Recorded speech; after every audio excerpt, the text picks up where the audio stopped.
Welcome to Telugu one news. నేను మీ ఫజల్. మనతో special guest ఉన్నారు గోపి చిల్లకూరు. ఆయన ఎన్ఆర్ఐ. కేవలం ఓటు వేయడానికే ఆయన ఇండియా వచ్చారు.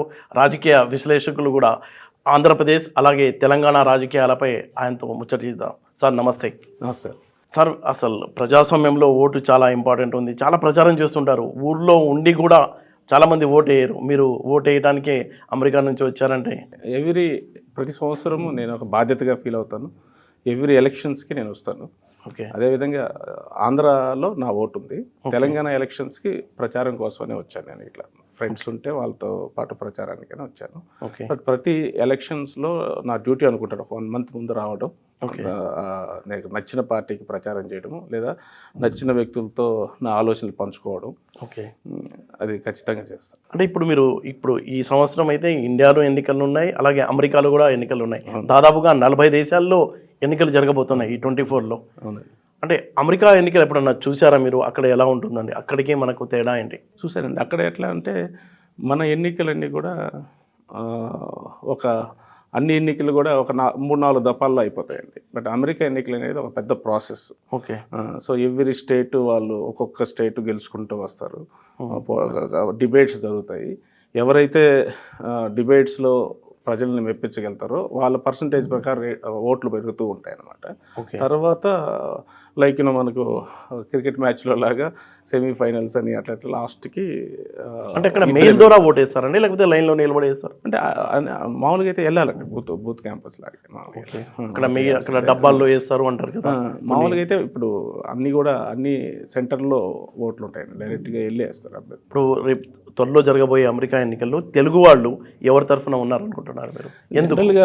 జనరల్గా తెలుగు వాళ్ళు ఎప్పుడు కూడా డెమోక్రటిక్ పార్టీ వైపు ఉంటారు. బట్ ఈసారి లాస్ట్ దఫా ట్రంప్ గారు అయినప్పటి నుంచి ఇప్పుడు బీజేపీ సపోర్ట్ కానీ సంఘ పరివార్ గ్రూపులన్నీ కూడా చాలా వరకు ట్రంప్కి సపోర్ట్ చేస్తారు.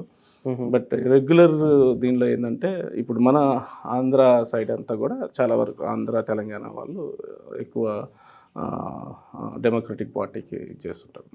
ఓకే. సో రిపబ్లిక్ పార్టీకి డెమోక్రటిక్ పార్టీ మధ్యలో పోటీలో మన వాళ్ళ ఇది జనరల్గా ఈ 2 దఫాలు మారింది. ఇప్పుడు ఈసారి ఖచ్చితంగా కూడా చాలా వరకు రిపబ్లిక్ పార్టీకి వెళ్ళే అవకాశం ఉంది. అంటే ఏంటి మన సమస్యలు సవాళ్ళు అక్కడ మన వాళ్ళు అంటే దేన్ని చూసి వేస్తారు? ఇక్కడ మన వాళ్ళు స్కీమ్స్ చూసి లేదా హామీలు ఉంటాయి కదా, అక్కడ ఆంధ్ర వాళ్ళకి ఏముంటాయండి? బేసిక్గా మన వాళ్ళు తెలుగు వాళ్ళకి ఎక్కువ రెగ్యులర్గా మన వాళ్ళు యాక్చువల్గా ఎన్ఆర్ఐలు ఎక్కువ మన ఇండియా పాలిటిక్సే ఫాలో అవుతుంటారు. బట్ అక్కడ ఏంటంటే మనకి ఎవరు సపోర్టర్ అనేది ఆలోచిస్తారు. ఇప్పుడు మన దేశానికి సపోర్టర్ ఉండే వాళ్ళకి సపోర్ట్ చేయాలనేది ఆలోచిస్తారు. ఇంకోటి ఎడ్యుకేషన్ పాలసీస్ కానీ బెనిఫిట్స్, హెల్త్ బెనిఫిట్స్ సంబంధించినవి కానీ ఇవన్నీ ఎవరి దీనిలో ఉన్నాయి అనేది వాళ్ళు ఆలోచించేస్తారండి. బట్ మన పర్సంటేజ్ తక్కువ. బట్ ఈసారి బాగా మన వాళ్ళు చాలామంది రిజిస్టర్డ్ ఓటర్స్, చాలామంది ఈవెన్ మన వాళ్ళు సిటిజన్ అయినా కూడా ఓటు రిజిస్టర్ చేసుకోరండి చాలామంది. ఓకే. సో అదొకటి ఉంది. బట్ ఈ మధ్య చాలా తెలుగు ఆర్గనైజేషన్ అన్నీ కూడా అగ్రెసివ్గా మన సెన్సస్ ద్వారా అందరినీ కూడా రిజిస్టర్ చేస్తున్నారు. అంటే మన ఆధిపత్యం పెరుగుతుంది. అవును, సెన్సస్ బట్టే కదండి మనకి బెనిఫిట్. ఫలానా కమ్యూనిటీ ఇంతమంది ఉన్నారు, వీళ్ళకి ఏదైనా మనం ఇవ్వాలి అనేది వచ్చేది ఎప్పుడంటే మన సెన్సస్ మనం ఇంతమంది ఉన్నామని తెలిస్తేనే. అవును. ఒకప్పుడు అట్లా తెలిసేది కదా, మన వాళ్ళు ఎవరు పెద్ద పట్టించుకునేవాళ్ళు కాదు. మనం జస్ట్ ఉద్యోగం చేసుకున్నామా ఇంటికి వచ్చామన్నట్టే ఉండేవాళ్ళు, ఈవెన్ సిటిజన్స్ అయినా కూడా. ఓకే. బట్ ఈ మధ్య ఒక 10 సంవత్సరాలుగా మన వాళ్ళు పార్టిసిపేట్ చేస్తున్నారు, మన వాళ్ళు ఎలక్ట్ అవుతున్నారు. ఇప్పుడు ఐఎస్డీల్లో కానీ ఇప్పుడు డాలాస్ ఫ్రిస్కో కానీ చూస్తే అందరూ మన వాళ్ళు గెలుస్తున్నారండి. ఐఎస్డీల్లో స్కూల్ డిస్ట్రిక్ట్ ఇదిగా, అదేవిధంగా గవర్నర్ని మనం ఎవరినైతే సపోర్ట్ చేస్తామో వాళ్ళు మేయర్లు అవ్వడము, గవర్నర్ అవ్వడము అట్లా అవుతుంది. మన కమ్యూనిటీ ఎక్కువ ఉన్న చోట చాలా వరకు బాగా యాక్టివ్ జరిగిందనమాట. వాళ్ళకు కూడా ఒక నమ్మకం అనమాట. ఇండియన్ కమ్యూనిటీ భరోసా అనేది వాళ్ళు కూడా మేయర్ వాళ్ళందరూ దివాళీ ఈవెంట్స్ అయితే మన సంక్రాంతి ఈవెంట్స్ ఇట్లాంటివి ఏమైనా జరిగినప్పుడు వాళ్ళు గెస్ట్లుగా వస్తున్నారు. ఓకే. అంతకుముందు అలా ఉండేది కాదు. ఇప్పుడు మనం పిలవడము చాలా సిన్సియర్గా వస్తారండి. ఇక్కడలాగా హడావిడి హంగామా లేకుండా వాళ్ళు వెరీ సింపుల్గా చిన్న ప్రోగ్రామ్ కూడా వస్తారు. వాళ్ళు మెయిన్ మన వాళ్ళు ఎదుర్కొంటున్న సవాళ్ళు ఏంటండి, సమస్యలు ఏంటి? తెలుగు వాళ్ళు లేదా ఇండియన్స్ ఇద్దరు కూడా అమెరికా ఇప్పుడు చాలా వరకు అండి మన వాళ్ళలో ఒకటే ప్రాబ్లం. ఈ మధ్య ఏంటంటే స్టూడెంట్స్ చాలా మంది వచ్చేసారు ఇక్కడి నుంచి కరోనా తర్వాత. అది మనకి ఇక్కడ ఇన్ని యూనివర్సిటీలు వస్తున్నాయి, చాలా యూఎస్ యూనివర్సిటీలు కూడా ఇక్కడ పెడుతున్నారు. కానీ మన వాళ్ళు ఎందుకనో యూఎస్ ఇదే ఛాన్స్, వీసాలు తక్కువ ఉన్నాయి కదండి, దాంతో స్టూడెంట్ వీసాల మీద వచ్చేయడం స్టార్ట్ అయింది. అదే సమయంలో కరోనా వల్ల చాలా యూనివర్సిటీలకి ఫండింగ్ తక్కువ అయింది. సో వాళ్ళు ఏం చేశారు, ప్రతి యాక్సెప్టెన్స్, ఒకప్పుడు ఇంతమందిని యాక్సెప్ట్ చేసేవాళ్ళు కాదు, బట్ ఇప్పుడు ఏం చేశారు, అందరినీ తీసుకుంటున్నారు. డబ్బు కావాలి వాళ్ళకి, బిజినెస్. సో యూనివర్సిటీలన్నీ కలకలాడుతున్నాయి మన స్టూడెంట్స్తో. కానీ మన వాళ్ళు చాలా ఇబ్బంది పడుతున్నారండి. నేను పేరెంట్స్ అందరికి కూడా ఇచ్చేది ఏంటంటే, టాప్ యూనివర్సిటీలకు తప్ప ఇక్కడ చాలా అద్భుతమైన యూనివర్సిటీలు ఉన్నాయి, ఇక్కడ చదువుకోవచ్చు. జస్ట్ వీసా కోసం దానికోసం వచ్చి అక్కడ ఇబ్బందులు పడద్దని చెప్తాను నేను. ఇప్పుడు this is not the right time for students to go there. ఎందుకంటే చాలామంది స్టూడెంట్స్ హార్డ్ జాబ్ చేస్తూ, అక్కడ పార్ట్ టైం జాబ్ చేస్తూ చాలా ఇబ్బంది పడుతున్నారు. ఫీజులు చాలా ఎక్స్పెన్సివ్ ఫీజులు అయిపోయాయి, అవి కడుతూ వీళ్ళు జాబ్ చేయాల్సి వస్తుంది. అదొక్కటి కొంచెం పేరెంట్స్ కూడా ఆలోచించి కొంచెం యూఎస్కి పంపించే ముందర ఆలోచించి పంపించడం. కొందరైతే జాబ్ వదిలేసి పంపిస్తున్నారు, అక్కడ మార్కెట్ సరిగా లేదు, జాబ్ మార్కెట్. సో కంప్లీట్గా ఎట్లుంటుందో తెలియదు మార్చి ఏప్రిల్ దాకా. అవును. సో అటువంటప్పుడు ఇక్కడి నుంచి వాళ్ళు వెళ్ళడం వల్ల పెద్ద ఫలితం లేదు. అన్ని కోర్సులు ఇక్కడ దొరుకుతున్నాయి. అక్కడ కూడా ఏం చేస్తారు, యూఎస్లో కూడా పోయి ఆన్లైన్ కోర్సులు చేస్తున్నారు. ఓకే. దానివల్ల ఇంకా ఇబ్బంది. ఓకే. సో నువ్వు ఆన్లైన్ కోర్సు చేయడానికి ఎక్కడి నుంచైనా చేయొచ్చు కదా. అవును. సో అక్కడికి వెళ్ళి ఆ వీసా కోసం అది చేయాల్సిన అవసరం లేదు. మనకు we have lot of opportunities here. అవును. అంటే అమెరికా ఆర్థిక ఇబ్బందుల్లో ఉండి తలుపులు తెరిచేసింది అన్ని యూనివర్సిటీలకి. మన వాళ్ళేమో బకరాలు అయ్యి అక్కడికి వెళ్తున్నారు. చాలా వరకు మన వాళ్ళు ఏంటంటే అక్కడ ఉద్యోగాలు దొరకడం లేదు. ఇక్కడ ఒక మెయిన్ ప్రాబ్లం అండి, మన ఇంజనీరింగ్ కాలేజీలు ఎక్కువ ఉన్నాయి. అవును. వాటిల్లో చదివిన వాళ్ళందరికీ జాబులు అయితే లేవు, కొందరు సరిగా చదవరు.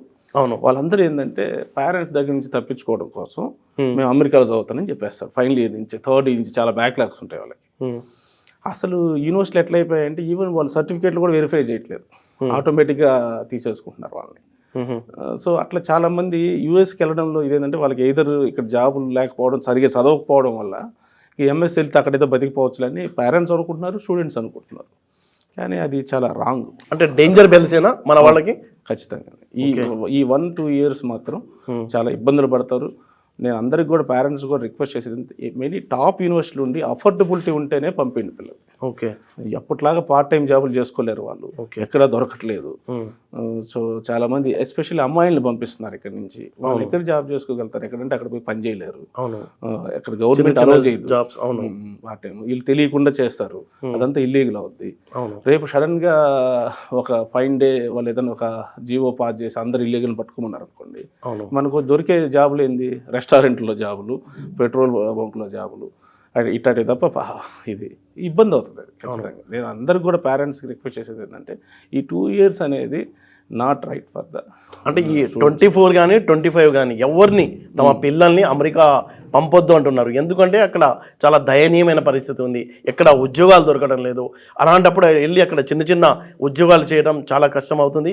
ముఖ్యంగా అమ్మాయిలను అయితే పంపించే విషయంలో మరీ ఆలోచించి పంపాలని ఒక సూచన కూడా ఇస్తున్నారు. అంటే అమెరికాలో పరిస్థితులు బాగాలేవు కాబట్టి అక్కడ యూనివర్సిటీలు అయితే వాళ్ళకి కావాల్సిన ఫండ్స్ కోసం ఓపెన్గా తెరిచాయి. సర్టిఫికేట్ వచ్చి రావడం ఆలస్యమైనా ఇస్తున్నారు అంటున్నారు. కాబట్టి అంటే అక్కడ అడ్మిషన్ తీసుకోవడం విషయంలో మరోసారి ఆలోచించాలని గోపి గారు సలహా ఇస్తున్నారు. ఇప్పుడు ఫుల్ ఎయిడ్ ఉన్నింది అనుకోండి, ఇబ్బంది లేదు. స్కాలర్షిప్ వచ్చింది అనుకోండి, ఇబ్బంది లేదు, we can go there. Scholarship లేకుండా ఎక్స్పెన్సివ్ యూనివర్సిటీలు $20,000 $30,000 పర్ సెమిస్టర్ లెక్కన వెళ్తే పేరెంట్స్ ఏమనుకుంటారు, ఫస్ట్ 1 ఇయర్ గడితే పిల్లడు అక్కడ జాబ్ తెచ్చేసుకుంటాను. ఏ జాబ్ తెచ్చుకుంటారండి వాళ్ళు? అవును, ఎక్కడ జాబ్ రాదు. వాళ్ళు పోయి మళ్ళీ హార్డ్ జాబ్స్ అవి ఇవి చేస్తే అది రేపు ఇబ్బంది అవుతుంది వాళ్ళకి.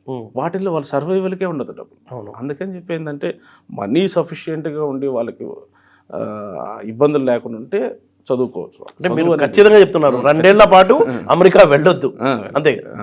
వాళ్ళకి మనీ దండిగా సఫిషియెంట్ మనీ ఉంటే అప్పుడు వెళ్ళొచ్చు, కానీ ఏదో అక్కడికి వెళ్ళి సంపాదించి వాళ్ళు ఫీజులు కట్టుకుంటారు అనేది మాత్రం అసాధ్యం. అట్లా కూడా స్మాల్ యూనివర్సిటీలు చేస్తారు, వాటికి జాబులు కూడా రావు, కొన్ని H1 కూడా ఇవ్వరు. ఇప్పుడు H1 శాతం తగ్గిపోతుందండి. ఓకే, ఇప్పుడు 60,000 ఇట్లా ఉన్నాయి, వీళ్ళకి ఒక 20,000 స్పెషల్ వీసాలు ఉంటాయి. అవి ఇప్పుడు ఇంతమంది ఒక 5 లక్షల మంది వెళ్ళారు అనుకోండి, మనకు లాటరీలో ఎట్లా వస్తాయి, వీళ్ళకి రాదు కదా. అవును, 3 ఇయర్స్లో వచ్చేయాల్సిందే కదా. ఓపీటీలో జాబ్ చేయాలి, ఓపీటీలో జాబులు ఎక్కడ ఉన్నాయి? అవును, 1 ఇయర్ పని చేస్తారు, తర్వాత వచ్చేస్తారు. అంటే వీళ్ళు బేసిక్గా అమెరికాకి వెళ్ళి వీళ్ళ ఫీజు అప్పులు తీసుకొని రాగలుగుతారేమో, కొందరు అప్పులతో రావాలి, జాబ్ వస్తే అప్పులు తీసుకొని రాగలుగుతారు. అవును, వీసా రాకపోతే 3 ఇయర్స్లో వచ్చేయాల్సిందే కదా. అవును, ఓపీటీ మ్యాక్సిమం 3 ఇయర్స్ ఉంటుంది. సో అంటే ఇవన్నీ కేవలం problems అప్పులే ఉంటాయి. మిగులుతాయి అంటారు. ఇప్పుడు కనుక అమెరికా వెళ్తే కేవలం అప్పుల భారంతోనే తిరిగి రాక తప్పదు అంటున్నారు.